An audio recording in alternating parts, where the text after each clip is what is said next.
because sometimes in treatment when they're processing, if they get stuck somewhere, one of my favorite things to do, and it just popped up, is if they're like, oh, I just feel like this tightness in my stomach and it won't go away, and that if they get stuck there, there's this really cool thing that we can do is like ask questions to get them unstuck. So you can ask them something like, well, if your stomach could talk to you and tell you what it needs, like what would it say? And sometimes that brings like really dramatic breakthroughs. And they're like, oh, I just need a hug from A, B, or C. Or I just wish somebody would tell me this. And I'm like, that was in your stomach?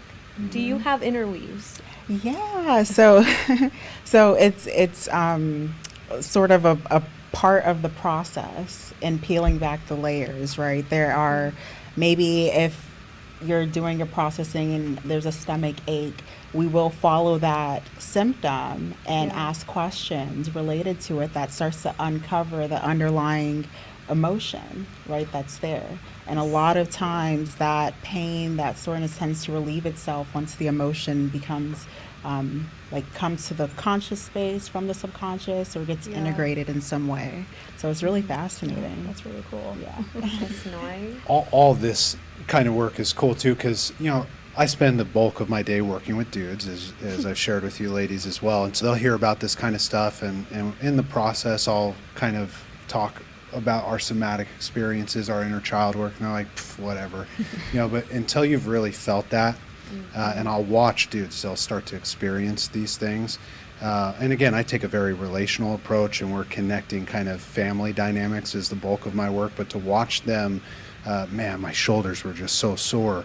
But after kind of realizing what my needs were and meeting those needs and talking through that, I feel like I'm like, lighter.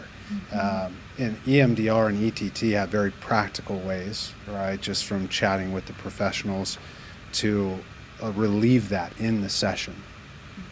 Which is, it's nice. It's nice. I see it kind of in a progression over sessions just because of my approach.